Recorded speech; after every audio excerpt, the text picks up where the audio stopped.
This fun little mountain town produced 8 billion pounds of copper, 102 million ounces of silver, and nearly 3 million ounces of gold. Welcome to the Rock Record.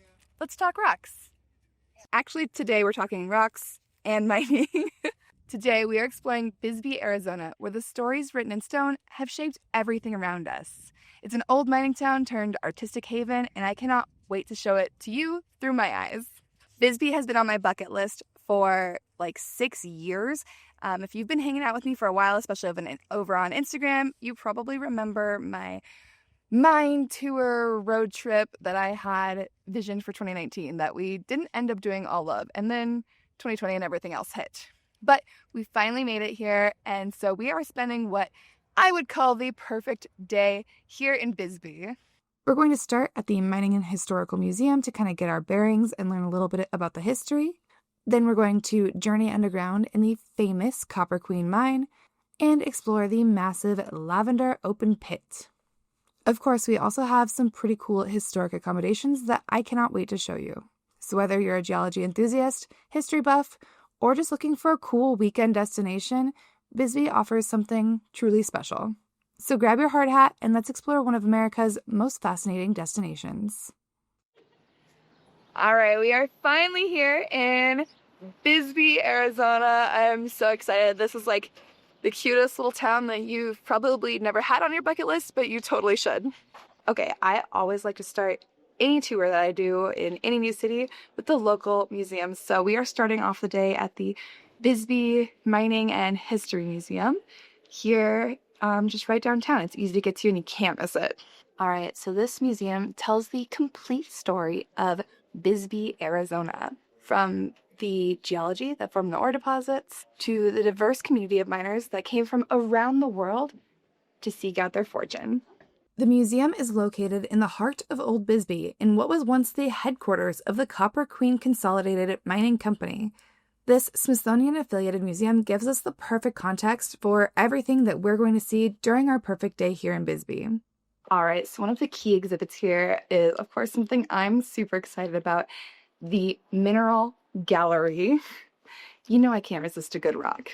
This showcases some pretty spectacular specimens of Bisbee's famous minerals, from azurite to malachite, even some native copper.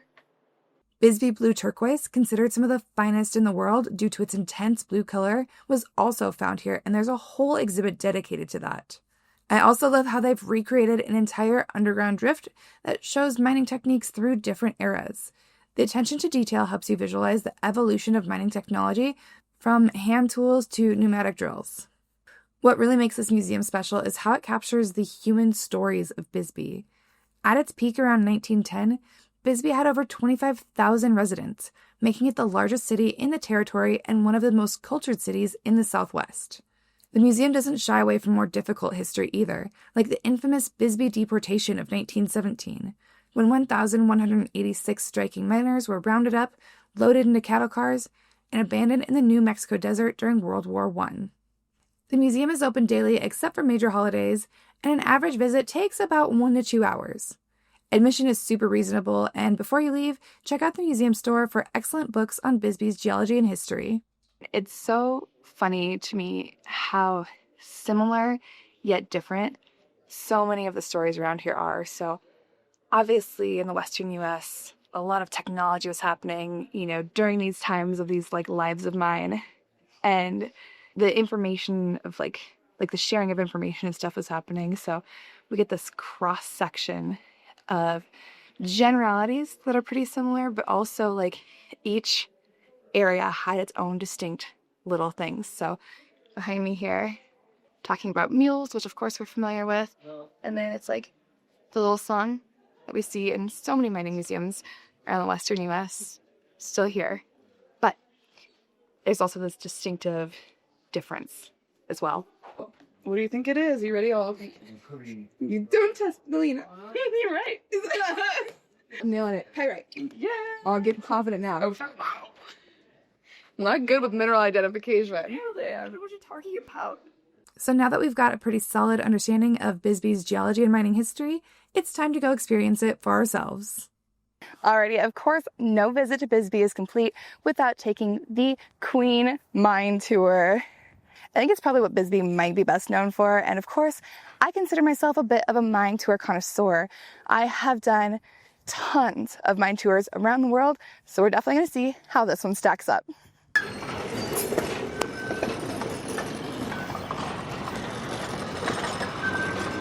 In 1877, a cavalry scout named Jack Dunn discovered mineralization in these mountains while on a reconnaissance mission from Fort Bowie.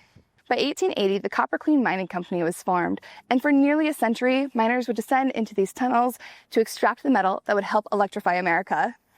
The mine operated continuously until 1975, when changing economic conditions finally closed its doors. Let's go get our gear and find out. The number, this one is 583. Okay.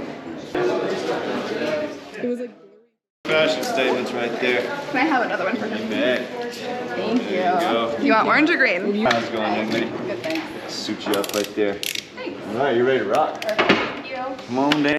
All right, that's hard hat. Wait, you guys are busy. I was not expecting it on Monday. Oh, you know how many people we put through in 1924? I mean, 2024? It's because I read around 50,000. Was that right? 75. 75. That's crazy.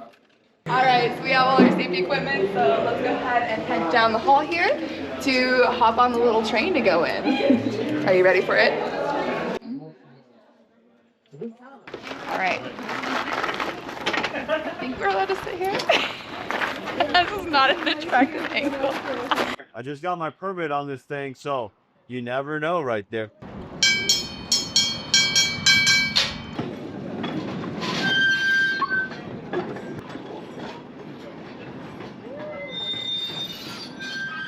All right, I'm not going to give away all the details of the tour because I definitely want you to come check it out for yourself, but I will tell you that the tour takes you about 1,500 feet into the mountain on this really cool ore cart-like train. It is such a really cool, immersive experience. The temperature drops a little bit as the daylight disappears behind you, and you get a real sense of what it was like for the miners who spent their days in these tunnels. What makes this tour so special is that some of the guides here are actually former miners who worked in these tunnels. They demonstrate mining techniques and equipment from different eras, from hand drilling to pneumatic drills. You'll also see real copper ore bodies and veins running through the rock. The rich oxide ores mined here averaged an incredible 12 to 23% copper in the early days, which is crazy high grade compared to modern mines. Beyond the technical aspects, the tour gives you a vivid understanding of the challenging conditions miners faced during this time, the darkness, the dangers, and the incredible engineering feats they accomplished. All right, and with that, that's the end of the Queen Mine Tour, so pretty good, definitely not to be missed. All right, so if you're planning a visit to Bisbee, the Queen Mine Tour is definitely a can't miss. Tours run several times daily, but I definitely suggest booking online, especially during peak season. You don't have to be super physically fit to go on the tour, but you do need closed-toed shoes, maybe a light jacket as it is a little bit cooler underground, and you do have to be able to climb in and out of the tram, as well as, if you want to, up 32 stairs. Not 32 flights, just 32 stairs. And just a heads up, we were told that we cannot take rocks according to the waiver we signed, so don't come expecting to pick up rocks, which is kind of a bummer. Even if you've never thought about mining before, this tour really gives you a deep appreciation of the hard work and effort that goes into extracting these commodities that we use in everyday life. It truly is a must-do and a highlight of your visit to Bisbee. All right, so now that we have taken this famous tour, it is time to talk rocks and understand why the heck there's so much copper here in the first place. So let's go find out.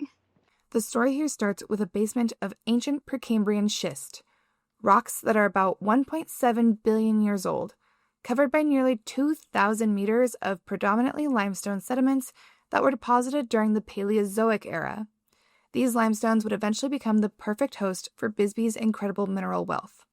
During the Jurassic period, molten rock began pushing up through the Dividend Fault Zone, creating multiple intrusions that geologists call the Sacramento Stock Complex. This intrusive activity introduced hot, mineral-rich fluids into the surrounding limestone. What's fascinating is that Bisbee didn't just have one phase of mineralization, it had several. First came the intense silicification and massive amounts of pyrite. Then, copper-bearing fluids followed, creating the rich replacement deposits in the limestone. Later came lead and zinc mineralization, and finally, a phase rich in precious metals. Over millions of years, groundwater near the surface oxidized these primary sulfide minerals, creating the vivid blue and green secondary copper minerals like azurite and malachite that made Bisbee famous worldwide among mineral collectors. To check out the rocks a little bit differently, we are going from the intimate underground tunnels of the Copper Queen to the complete opposite end of the mining spectrum, the massive Lavender Pit. This is open pit mining on a grand scale, a method that revolutionized copper production in the mid-20th century. Unlike underground mining where you follow specific veins of high-grade ore, open pit mining allows companies to extract lower-grade ore that's spread throughout a larger volume of rock. The Lavender Mine began operation in 1950 under the Phelps Dodge Corporation and is named after Harrison Lavender, the mine manager who championed this expansion. It operated until 1974, producing massive amounts of copper, gold, and silver. So according to my notes here, it produced about 86 million tons of ore, averaging about 0.7% copper, or about 600,000 tons of copper produced, with gold and silver as byproducts. In total, about 256 million tons of waste were stripped to create this pit. Isn't that crazy? The numbers here are pretty staggering. The pit covers an area of 300 acres and is 900 feet deep. Over its 24-year life, about 256 million tons of material was moved by trucks to create the massive terrace walls we see today. What's so fascinating about the Lavender Pit is it's essentially a giant cross-section of the area's geology. So here we can see all of the different geologic layers that sit underneath the city of Bisbee. You can clearly see the lighter Sacramento porphyry, the igneous intrusion that brought the heat and minerals, contrasting with the darker limestone and other sedimentary rocks. The vibrant blues and greens are oxidized minerals, while the reddish zones show where iron has oxidized. So the best spot to view the Lavender Pit is from right where I'm standing, a dedicated viewpoint off the east side of Highway 80. There is a dedicated viewing stand, some holes here that you can look through without the chain link, and signage telling you exactly what the heck you're looking at. Experiencing Bisbee means fully immersing yourself, and there is no better way to do that than staying in one of the town's historic hotels downtown. So tonight we are staying at the Bisbee Grand. Massive thank you to the Bisbee Grand team for hosting us this evening. It is such a cool hotel, and I cannot wait to show you all about it. This was actually built in 1906 during the height of the mining boom, and the team here has done such a great job at preserving its original character while also bringing in modern amenities and some fun, quirky personality. So based on what I was able to find online, originally this building housed offices, shops, and various businesses with hotel rooms above.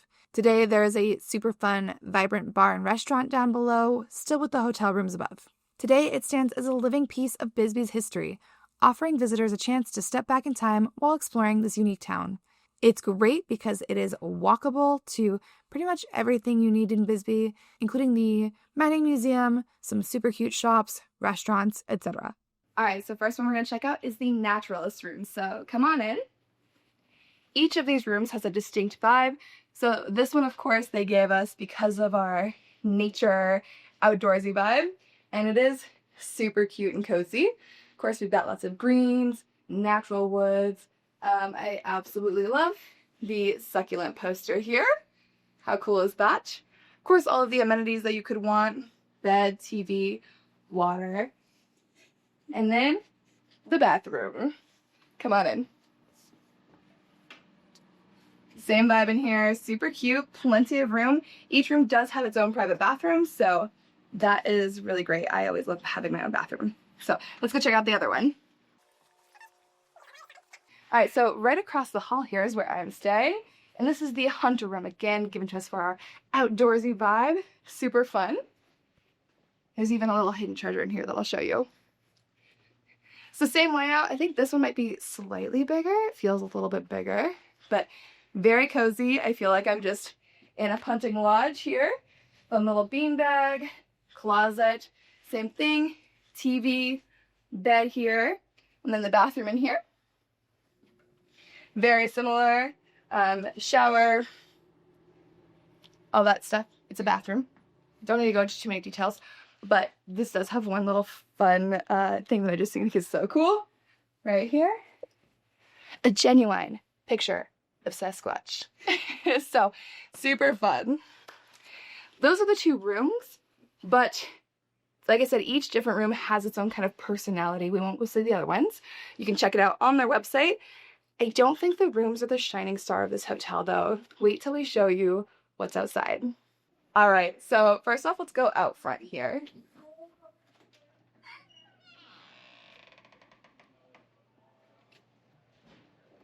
Check this out. So this is the balcony out front here. Oh my gosh, look at this mural. I think this is probably where I will have my morning coffee. But the mural isn't the best part. Let's check this out. The cute town of Bisbee. How fun is this? There's nothing I love more than just randomly people watching, and this is a great spot to do it. All right, should we go back? Come back with me. Oh. Thank you. Okay, so now out back. Because not only do we have a balcony, but there's also a patio. And if I'm being honest, this might be even better than the balcony. Okay? So you might have figured out by now that this hotel is known for its intimacy, smallness. There's only 13 rooms, and it's kind of quirky vibes. Check this out. Nothing like a good jackalope here. Love this. It's very nice and shady. It's quiet. It's cozy. I think I'll be enjoying a nice mimosa out here this evening. All right, and if the jackalope side is crowded, there's still another side. I am hoping this lights up at night because I think that'll be really fun. Oh my gosh, I just found out Alicia's room has rocks. I'm jealous. So we were able to spend a pretty casual evening, both at the hotel and kind of around Bisbee. We definitely checked out the bar and had a drink with some super fun conversations with some bikers that were touring around.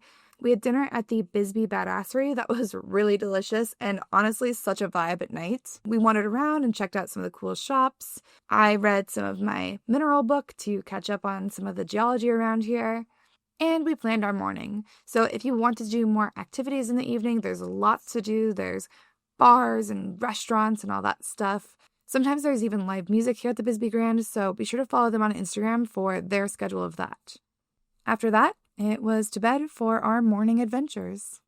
So technically this video is titled The Perfect Day in Bisbee, but if you're looking for more stuff to do or have more than one day, there is so much to check out that we didn't get to. Beyond its mining attractions, Bisbee's historic downtown is a destination in itself.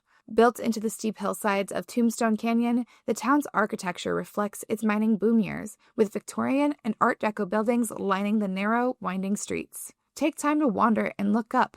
The details on these buildings tell the story of a town flush with mineral wealth. After the mines closed in the 1970s, Bisbee reinvented itself as an artist community, attracting creative people drawn to its unique character and affordable living. Today, the town is filled with galleries, studios, and craft shops.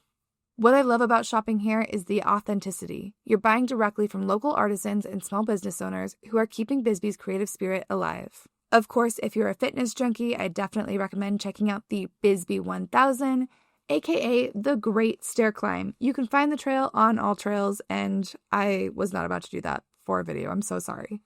What we did decide to do the next day was go headframe hunting. Of course, coming from mining backgrounds ourselves, this was something we could not resist, and it was so much fun to just drive around and see the town. All right, on the agenda this morning first is headframe hunting here in Bisbee, Warren, Lowell. We're not sure what all the different little things are. But this one behind me, we think, is the Den Mine. It's pretty cool. Unfortunately, they are very good with their abandoned mining around here, and everything seems to be locked up, which is kind of sad. So we'll continue on and see what more headframes we can find. But just a fun way to spend our morning checking things out. Going for a little drive. It's also too windy to toss the drone up, which is a bummer, but probably for the best because a lot of these I think are private property, so we probably don't want to be flying over it anyways. Okay, so we're facing one that we can see. We could like drive line of sight, but trying to get close to these things because it's too windy to toss the drone up is hard. So, Is this it? did you find it? What is that? Just a big old black spot? Yeah. I have no idea. So we're trying to find it on Google Earth. And it's harder than you'd think to find a little black headframe blob in the middle of all of these hills. So I know. Just like during the middle of the sun when it's like not casting any shadows. Google Earth, I need you to retake some photos of this area. I don't know. I don't think on like the app, I don't think you can like go back in time, right? So I think just aim for it. Oh. All right, we finally found one we can get close to. Oh, you probably can't see it. I don't know how to aim this. Somewhere over here. I can't see with my sunglasses on. They're polarized. Another one for the list. I think the better place to park for this one is actually the Dollar General up the road up there, because this one does say no parking. But come on, we're not going to argue with this view. All right, here's another one. I'm not sure what this one is.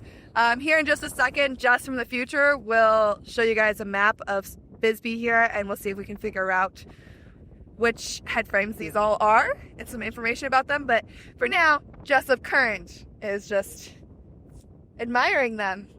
It is so cold and windy out today. Hello, Jess from the past. I have let you down and I have not done that. But what I have done is put together all of these Bisbee headframes that we found on a Google Maps layer that you can download straight to your phone. So definitely be sure to check that out. The link is in the description below. So if you figure out which headframes are which, please don't hesitate to let me know, because I did not have time to research that this time. It's worth driving around because we were coming from this direction and didn't even see these two headframes before until we flipped around. So don't worry, I added them to the list so you won't have to miss them. All right, Alicia's got good eyes and saw this little ad yesterday. And it says it's the Copper Prince. It is closed off, so you can't like go in, but we're gonna check it out and take a peek.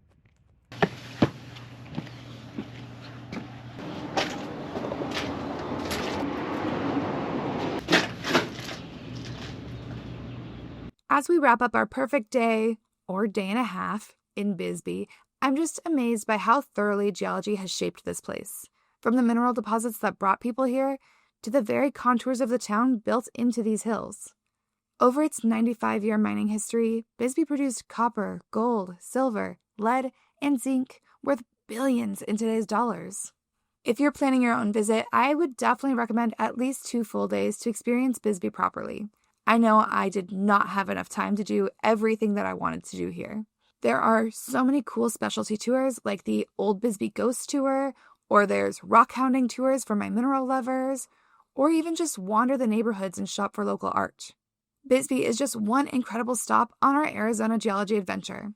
For the full road trip, including more historic mine tours, some project and active mine tours, and some just really cool spots, check out our complete Arizona adventure video. I'll put a link in the description below. Bisbee reminds us that rocks aren't just objects. They are dynamic forces that shape communities, economies, and history. This town wouldn't exist without its unique geology. And understanding that geology and history deepens your appreciation of everything you see here. I hope you enjoyed this video and are now planning to visit Bisbee for yourself. If you want to keep an eye out for more of our rock record adventures, be sure to like, subscribe, and let us know in the comments where we should check out next. Until I see you again, keep exploring the stories written in stone.